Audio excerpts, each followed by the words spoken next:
Hey there, thanks for joining me at the table.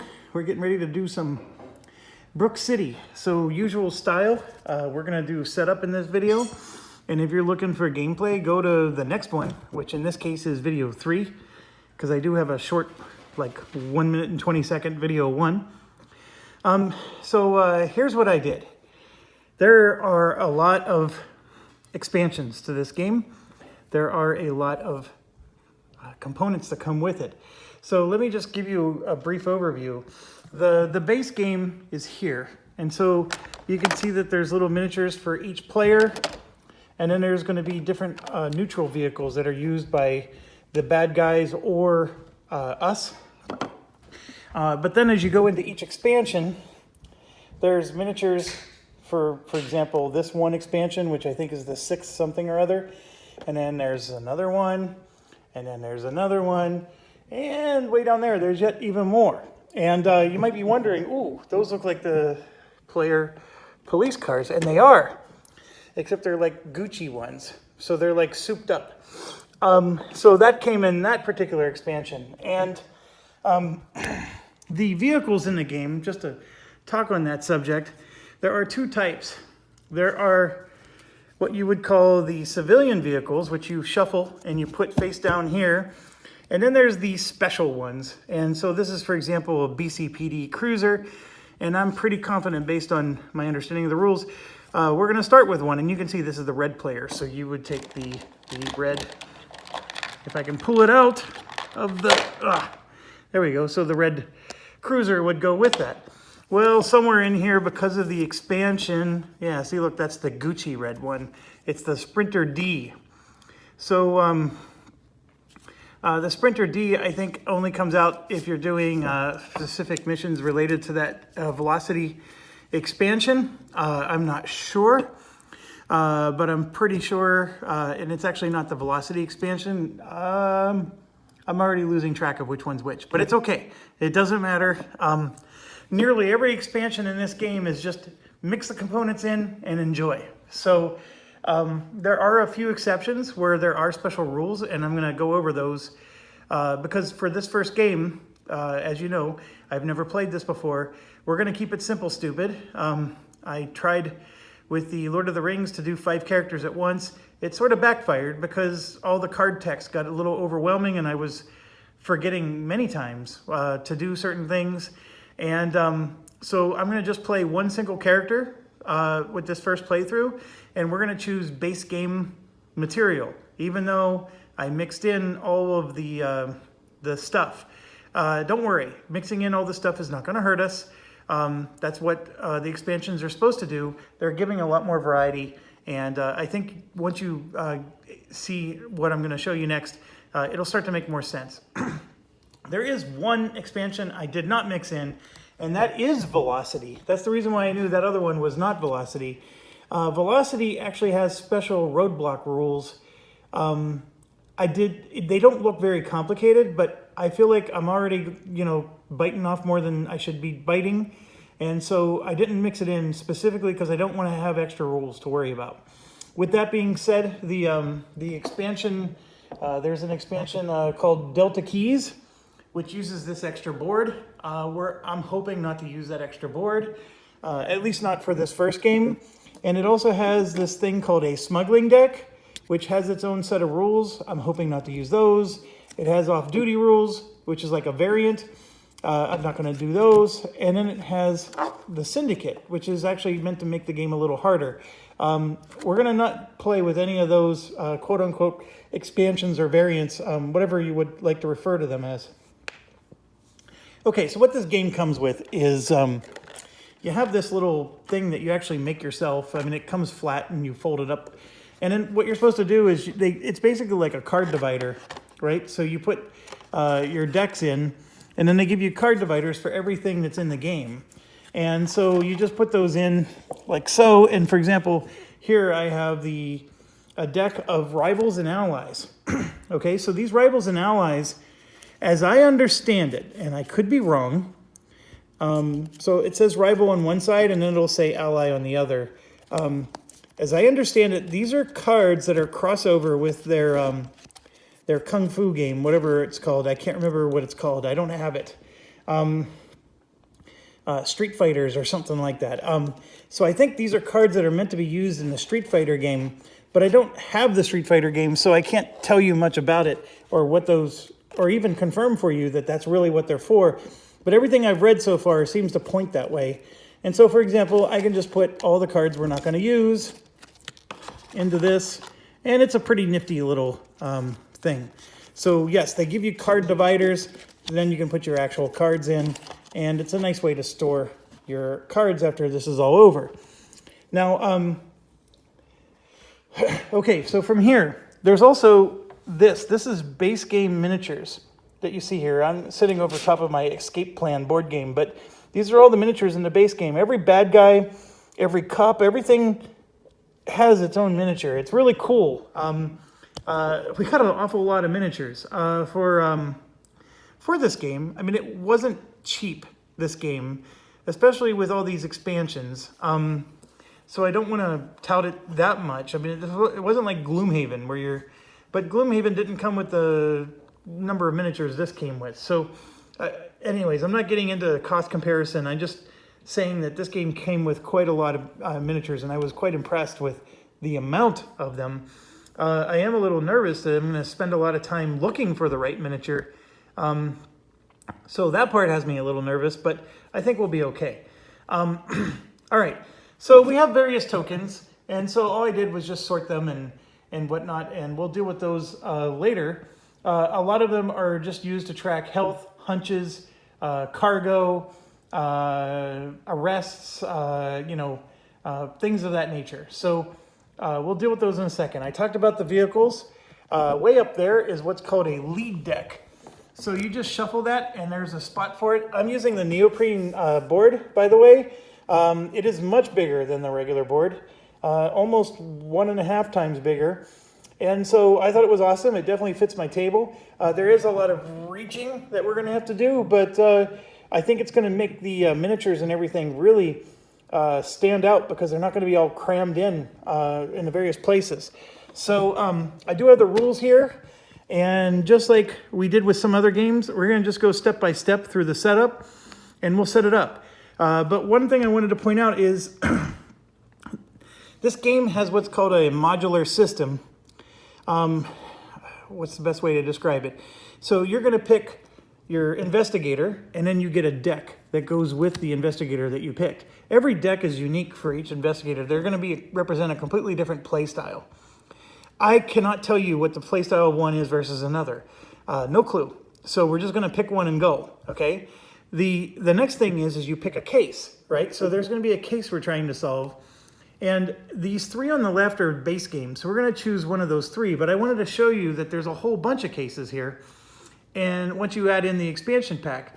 So what you do is you pick, depending on if it's a 1 to 4 cop game, 1 to 4 characters, right? You can solo all 4 characters if you wanted. We're not going to do that. I'm just going to solo one. But 1 to 4 characters. You pick one case, and then you pick one bad guy. And so you can mix and match these. And it's almost like Legendary, Marvel Legendary in a way where, you have different henchmen, and you have different, minions, and then you have a different mastermind, and you can mix them up and get a different experience. Even if you're using the same investigator, you could have a completely different game if you change the case and the bad guy. So so I'm hoping you can appreciate the amount of replayability this game has, which is one of the primary reasons I got it. Adam and Brady are pretty cool. They used to work for Fantasy Flight Games. I know them. I know they sort of know me, at least through Facebook. They definitely know me through there. But they don't, I don't think they would recognize me if they saw me on the street. I know them from their FFG days. They've been gone from FFG for a very long time. And I know that they're Street Fighters or Street Masters? I can't remember the name of it. I know that game has been highly successful for them, and it uses a similar module system. This one I thought was more interesting than the other, although I've been told that the other is fantastic. So I don't want to downplay that at all. That's, I guess, that's all there is to say about it. This modular system, though, I do think is, I don't want to say it's innovative because I think I've seen this before.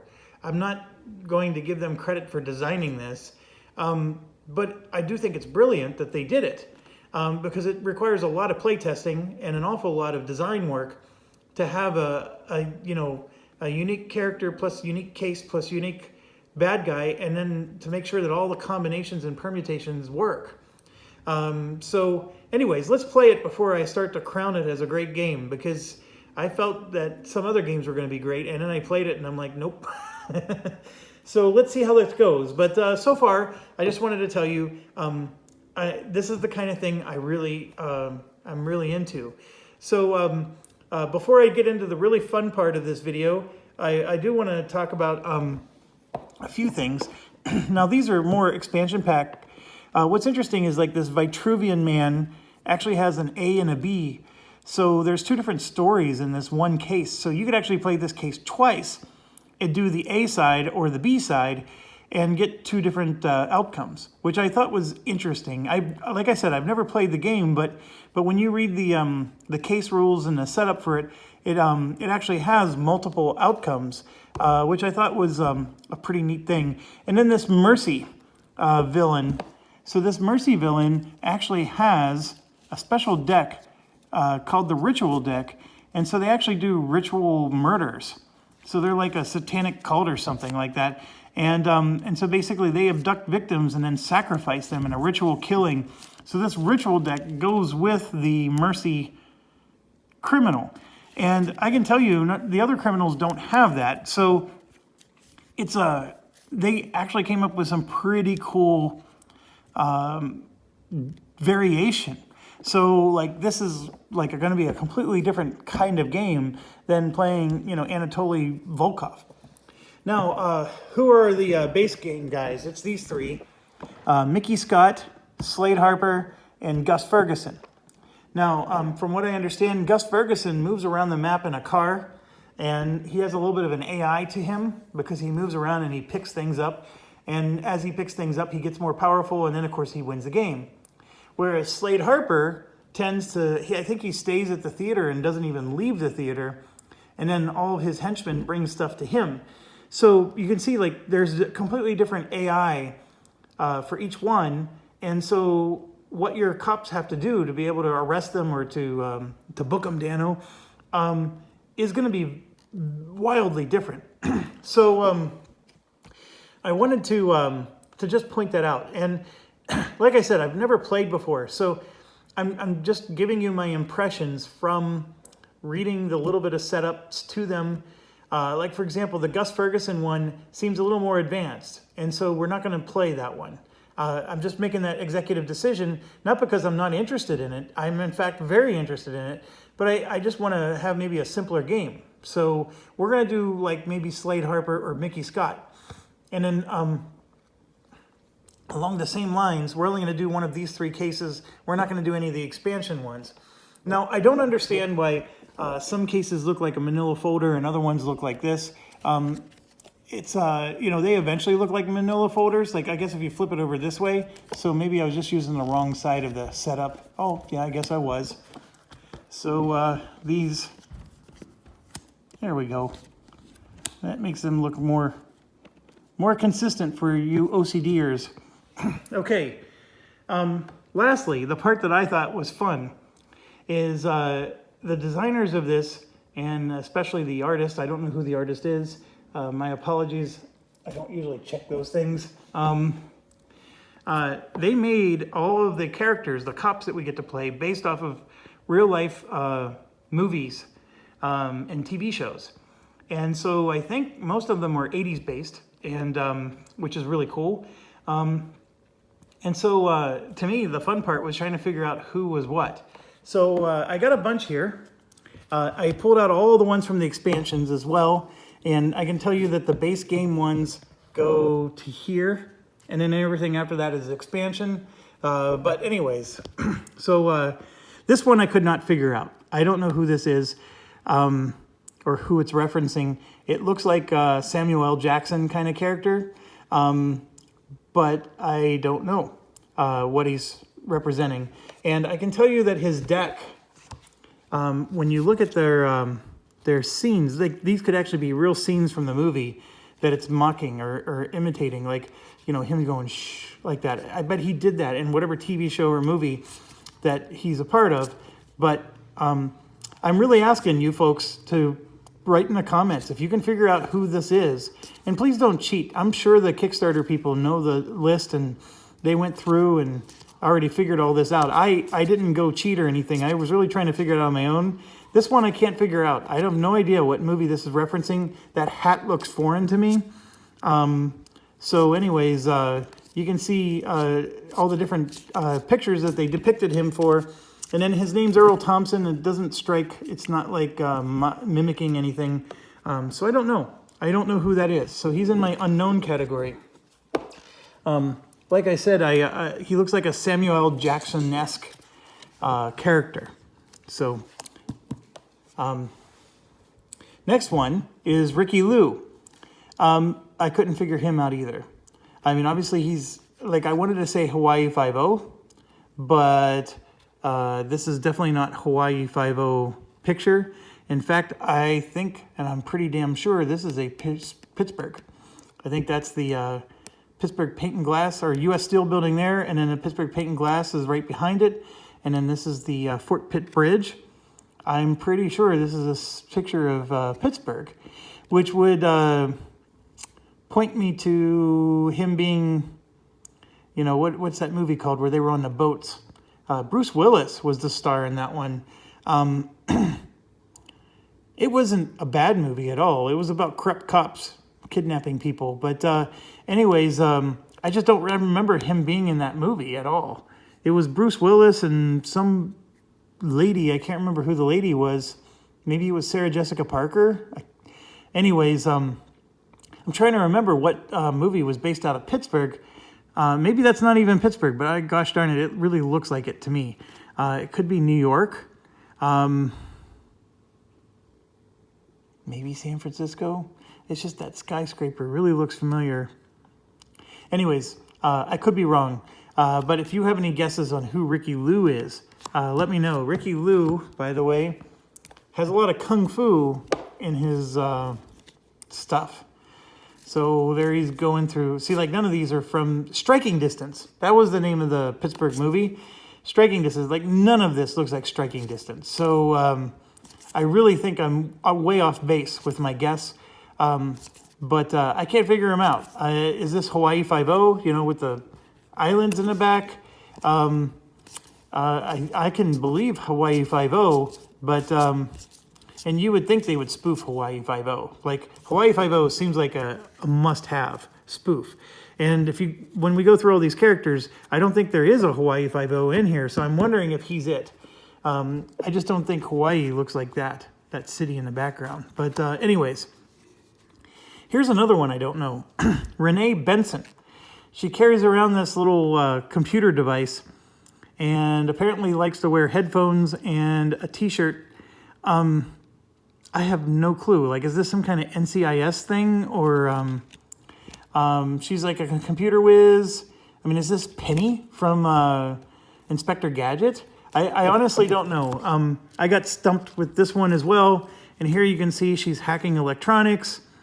And there she's sitting with her headphones. And there she's, you know, getting into her computer and wearing the t-shirt. And then she's carrying this computer with her as she goes. No clue who this person is. Didn't catch any of the movie reference. So stumped. 3 in a row. Now we get to this one. This one looks familiar.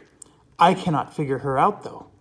Moira Banks. And so this looks like the same city, actually. The Pittsburgh city I was just talking about. But it actually might be New York. I could have been wrong about the Pittsburgh, because now that I'm looking at it from this side, like, I don't recognize that building, and like the point would be here, and I don't see a point forming.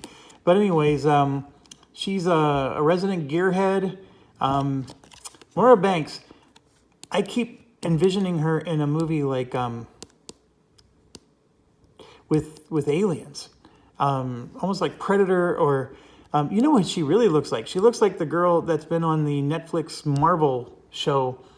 You know, the cop in what was it Luke Cage? Luke Cage doesn't sound right. Basically, whoever the Marvel superhero is, she kept not trusting them because they would do things and make her angry, and she thought that she was being taken for a fool. And anyway, she strikes me as like the cop in that. But again, I would really love your help. And so they show a lot of pictures of her in vehicles. And so none of these scenes strike a bell with me. So take a look at these and make sure you add in the comment. I would really love to solve these clues. So anyways, that's Maura Banks. I must have put all the ones I don't know together because we're just going through a string of them. Here's another one, Chance Mitchell. This looks like some 90s hip-hop movie that went straight to VHS type of guy. I mean, 21 Jump Street kind of guy. He does not strike me. I mean, I'm really into movies, and especially the action movies, and these guys are all stumping me. I have no idea who this is. It says he transferred from Roaming Hills, movie capital of the world. No clue. So let's grab his deck. Oh, where is he? Oh, he's one of the expansions that I chose not to play with because of the extra rules. But anyways, I don't have his deck to get out for you. So hopefully this picture will trigger something for you guys. It did nothing for me. I don't think I've ever seen that movie. Here's another one that stumped me.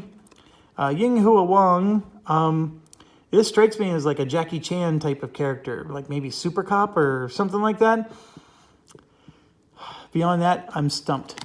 No idea who this is. You would think that if we're doing spoofs of police shows that I would actually know these. Like, none of this is striking a bell for me. None of it. Absolutely none of it. It's referencing some movie or TV show I've never seen. And anyways, she apparently knows her karate quite well. But I don't know her. So next we get to this one. Rice Murdoch. I'm assuming that this is Miami Vice. And first I was convinced it was Miami Vice, but I'm confused by the next one, who's his brother, apparently. And so the Murdochs come as a pair. And this is a reckless guy. And so what he does is he comes with a brother, Rice Murdoch. And he looks like a villain from a movie more than an actual cop. But these two apparently are brothers. And they're like twins. One's, what the heck movie had twin cops? I don't know any. I mean, I would have told you that on this picture alone that was Miami Vice all the way. Heck, I even think that that's Miami Vice. But I thought that the Miami Vice show had a darker complected cop that was partnered with him. So they seem like, I mean, there was definitely two cops, but I don't remember this other one looking like him. Like this one I recognize, but not that one. But anyways, if you can help me with those, I would really appreciate it. And in fact, if I can find the decks here, I mean, this says Miami Vice written all over it. But here, you can see them like arguing with each other in a car.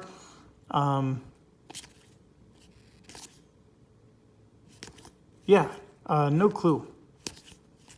And these guys came with the Delta Keys expansion, which is like a very Florida-esque expansion.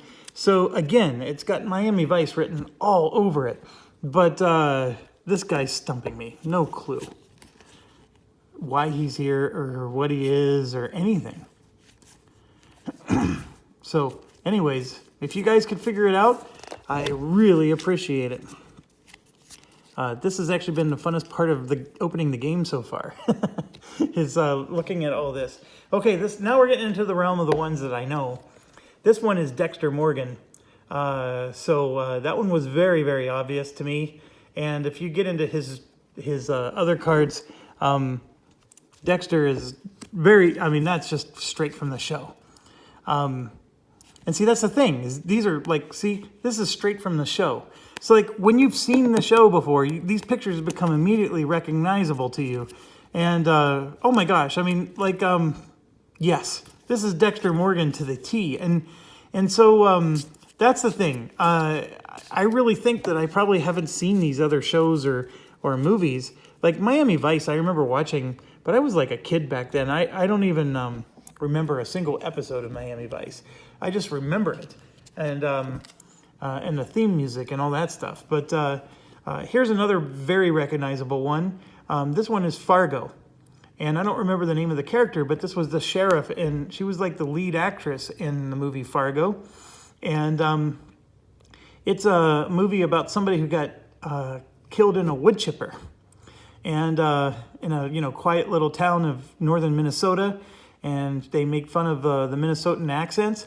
I happen to live in Minnesota myself, and I'm not from here. But anyways, it was actually very fun to watch as an outsider because it makes fun of the stuff that happens here, and a lot of it is very true. But anyways, very easy to recognize that. This one, Selena Gonzalez, looked super familiar, but I had to rack my brain on it, but I figured it out. This is Jules Callaghan from Flashpoint. And if you go and Google some Flashpoint photos, you'll see an actual picture of her, the actress, looking just like that. So very well done. This one's Flashpoint, Jules Callaghan. This one, Lester Nelson, I think is a spoof of Leslie Nelson. That part I know, but I'm not sure what TV show this is spoofing. And was Leslie Nelson in Dragnet or I know he was actually in Hawaii Five-0, but I don't think he was an investigator, was he?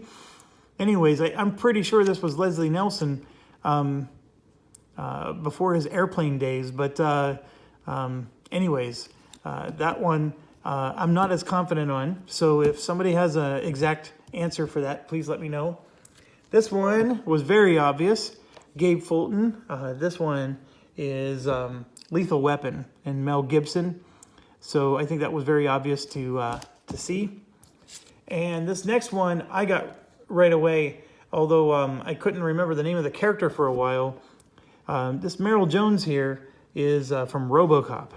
And this thing is really what gave it away. She always carried the shotgun in that really heavy vest there. The hair is a little redder here, but this is RoboCop. I don't remember the actress's name, but her character name was Lewis. And she was, I think, his partner before he turned into RoboCop. She was in a lot of them, or at least the first couple RoboCop movies. And anyways, I'm very confident in that one. And then this last one, also quite confident in. It actually looks like Will Smith, but I think this is Eddie Murphy. And it's Axel F in, what's the movie? Beverly Hills Cop. I am pretty convinced this is Beverly Hills Cop right here, and the Eddie Murphy character in that. And I think the thing that gave it away was the varsity jacket. If I remember correctly, in the first one, he wore that all the time. So I was expecting something from Bad Boys.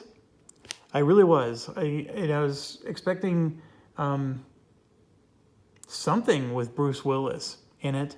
I was expecting maybe,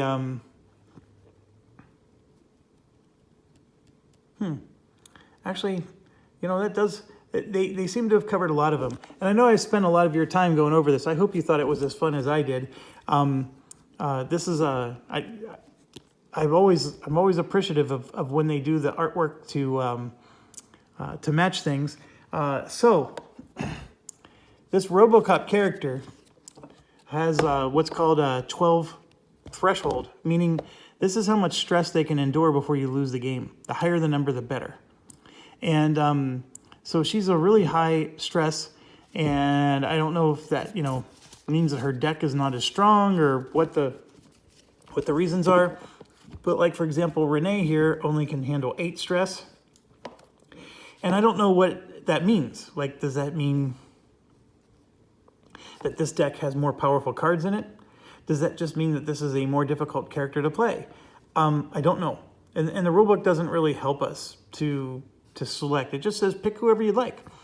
So, so that's what I'm going to do. I'm going to have to pick whoever I like. So the things that are drawing me is I really like Meryl Jones, because I think just the fact that they thought of her in RoboCop was very impressive. I would not have thought of her, and that's the thing. And then once I saw the picture, I was like, oh yeah. So she's not a very much talked about character, and so there's a part of me that just wants to give her some love. The Firepoint one is, or Flashpoint one, I mean, is awesome. I really love that character. She's actually the one I use when I run into social justice people that tell me that females aren't put in good roles in Hollywood. I think there's plenty of them. That was one of the examples. Gabe Fulton here, of course.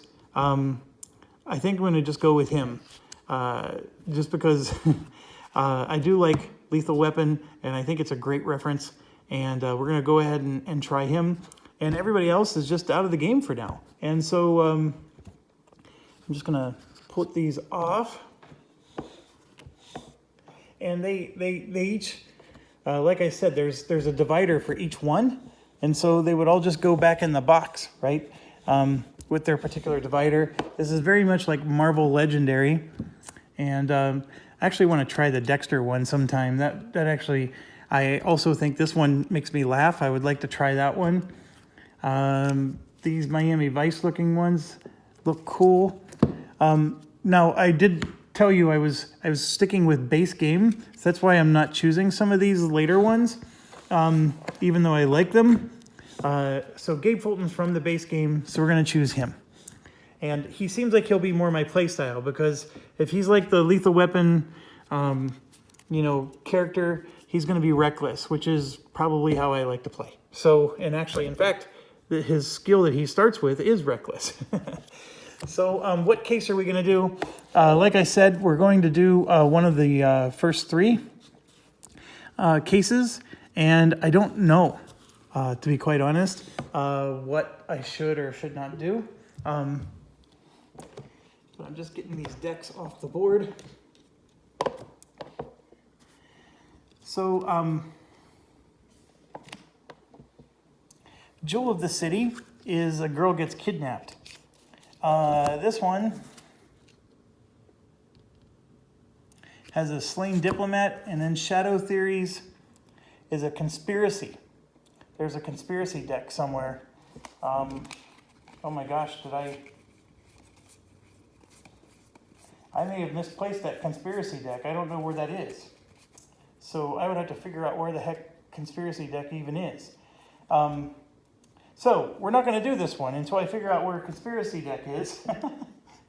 So why don't we do Jewel of the City? So we'll do that one, and then we'll put the slain diplomat out for now. And then as far as criminals go, I'm going to choose Slade Harper, just because I wanted to pick one that seemed pretty straightforward. And so that's my logic there. Again, I'm just shooting for a simple game. That's what I'm hoping for. I'm not promising you that I made the right choices, but I'm hoping that that's what it will lead to for us. Okay, so for the setup, we get the game board out, we choose our cops, we have to find our ID card and place it face up, so that would be this is our ID card, and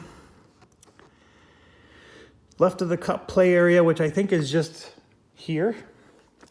And then each player shuffles their cup deck and places it face down left of their ID card, leaving space for a discard pile. Finally, you draw 4 cards, and that's your starting hand. And then you place your miniature in any space in the BCPD location on the board. So we haven't talked about the board very much. I don't know how easy it is for you to see, but you can see that there's text written on what the names of the different locations are, and BCPD happens to be right here. See, it says BCPD. I didn't get out the board to see if it was more pronounced, but one thing you're supposed to notice is there are black lines here that represent streets. And then there's even blue lines on here that you're supposed to also recognize. I think they're very difficult to see, to be quite honest. I see one blue line here, like that line's blue and these two lines are not blue. And I hope you can appreciate the difference between them because it's really hard. I think they could have done a much better job of making that more pronounced. I would call that a C- on my grade. It should not have passed production, in my opinion. I think it should have been sent back. With that said, I did look at the game board for at least that particular example, and it wasn't much better on the game board either. But anyways, that's going to be a minor issue because they are evenly spaced. So if there's a blue line here, then you go 1, 2, 3, 4 to another blue line. I guarantee you if you go 1, 2, 3, or no, I'm sorry, 2, 3, 4. Oh, there's a blue line there. That's the fifth one. So 1, 2, 3, 4, 5. 1, 2, 3, 4.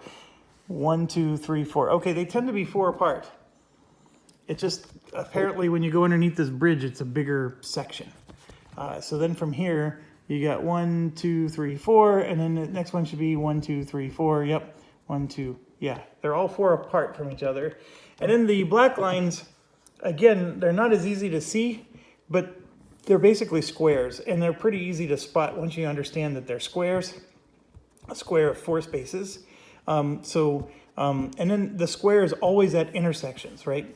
So if you're wondering, like, where's the black line start and end, it's always, you know, if you orient yourself to an intersection, you can count squares from there, and it's pretty straightforward. Now, the individual squares are very easy to spot. Those are not a problem, including inside of buildings. You can easily see those.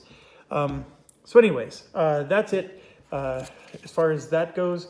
I thought it could be a bit better when I was trying to study this board, and I do think though that with the way movement rules work in the game, it's not going to be as big of an issue, and I think that might be why they didn't make a mountain out of a molehill over this. The water one, I think I would have liked it to be a little bit more pronounced, but I think yeah. Let's just play and see how this turns out for us. This might not be as big of an issue because the movement rules are not that complicated. Now, the new expansion has this thing called roadblocks and traffic jams and stuff like that that can impede the police and even the criminal from getting from one place to another. It might be more of a deal there. Who knows? Okay, so I'm going to, for lack of a... I'm going to be the red car. So I'm just going to grab the red car and then the red cruiser. And so I shuffled the deck, or at least I think I shuffled the deck. I'm going to do one more shuffle here. And so then I'm going to draw 1, 2, 3, 4 cards. And I'm going to put his card over there, leave room for a discard pile. And we have these 4 cards that we started the game with. I'll look at those when we start playing. Okay, so we choose our criminal deck. The players mutually choose a criminal deck to play against and gather the miniatures that correspond to that deck. So that's actually a good thing. I'll do between videos. I can go through the entire deck and grab miniatures that match the picture. That actually will save me some time. Then we find the suspect cards from the chosen criminal deck. It's usually just one, and place them face up in the criminal play area. And then players find the double-sided operation card in the criminal deck, place it to the right of the suspect card, and then follow the instructions on its setup side. Finally, place the criminal deck to the left of the suspect, leaving room. All right, so the criminal deck is Slade Harper, and so this is the operations card it was talking about that will go to the right of him. So we have that, and then I guess there's an actual card in here for him. Right there. That's the suspect card, Slade Harper. So we pull him out, and basically I still need to go through and grab all the miniatures, but what's going to happen is you can see here that the criminal deck is going to go here, and then the suspect goes there as the first card, and then the setup card we're going to do what the setup says and then flip it over, and it's going to look like this from here on out. And in fact, this one, yeah, this one won't be flipped over. It's going to look like that. One of the things I can tell you is to arrest him, or when the police are going after him, that 3P means I need to have 3 successes. And then this is his resistance to different approaches. So so being aggressive against him is really good. And by the way, I didn't plan that, but the fact that Gabe Fulton starts with an aggressive nature is working out in our favor. And so this is being normal police work by the book, and then this is being really cautious with the walkie-talkie. So if you're really cautious with him, you're not gonna get very far. So that's what it does. And then more cards, as we play the game, are gonna come out. And I'll explain how that works in a second, but that's the way it's going to look. So next thing we do is we choose a case deck. So we choose a case deck to use, and players find the double-sided setup case rules, which I already have at the front here. Okay, and then we put it in the case play area and follow the setup instructions. So actually, before we do that, let's follow the setup instructions for this one. In this, place Slade in the Nightscape Theater, so we'll have to do that. Search the criminal deck for an investor card and put it into play.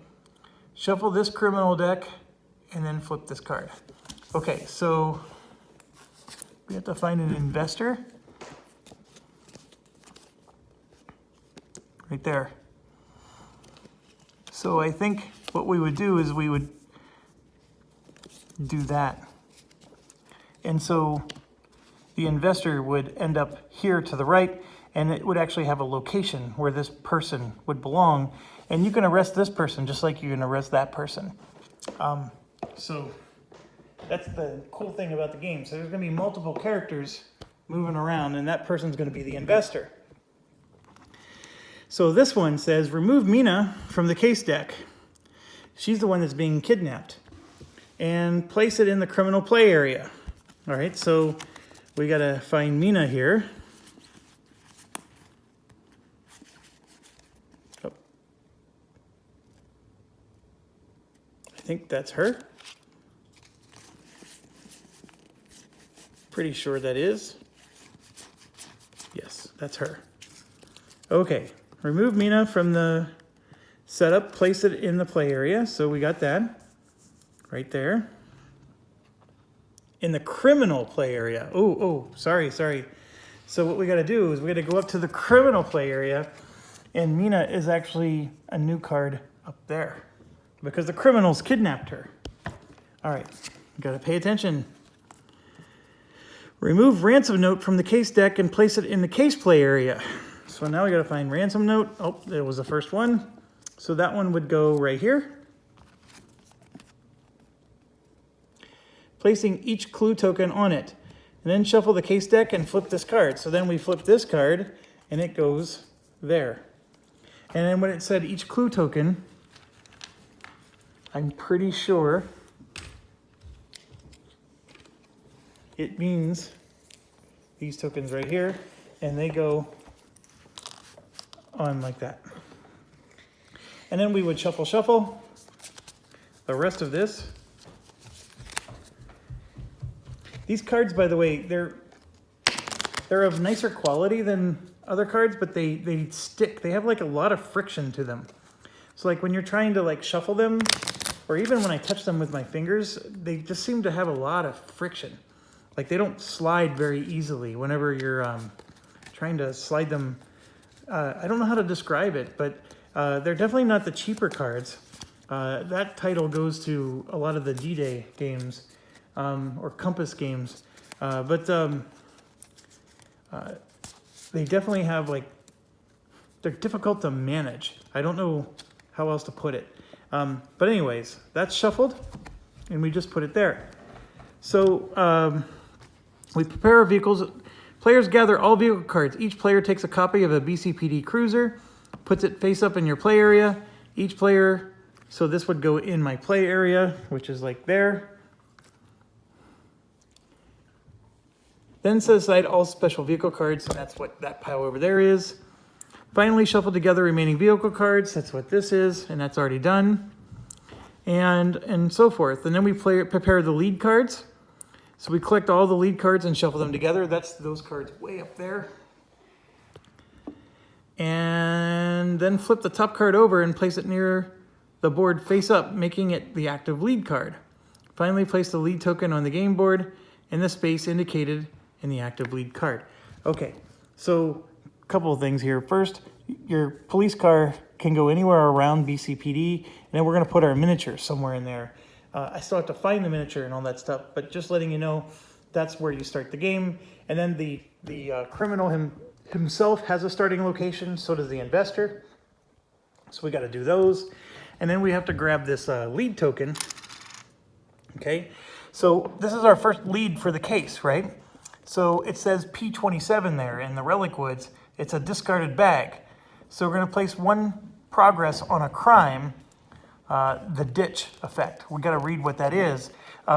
We obviously don't do that yet, but I think P27.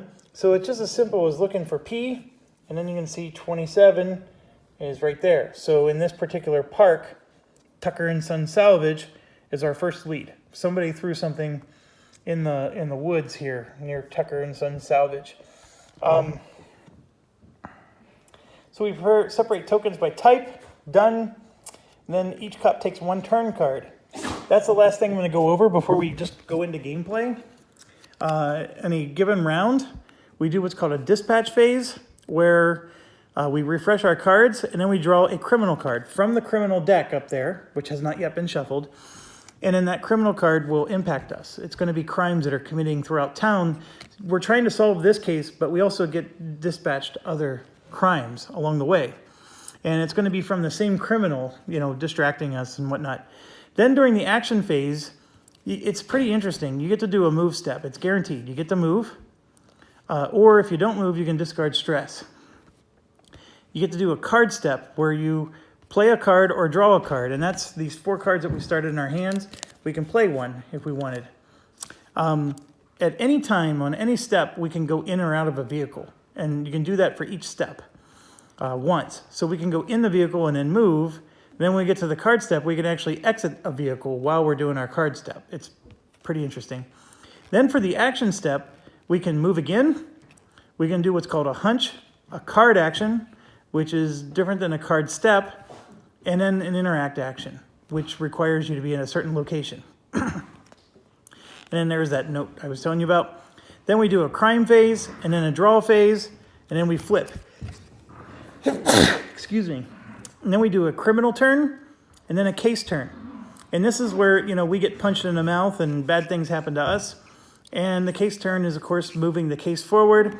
And, of course, good luck. And then once we're done with that, it flips back over, and we rinse and repeat.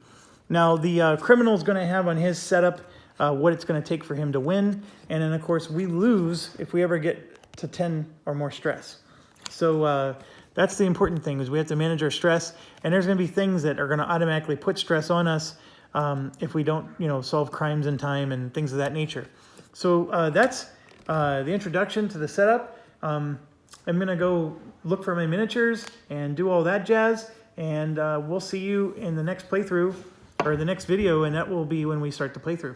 Thanks for watching. Stay awesome.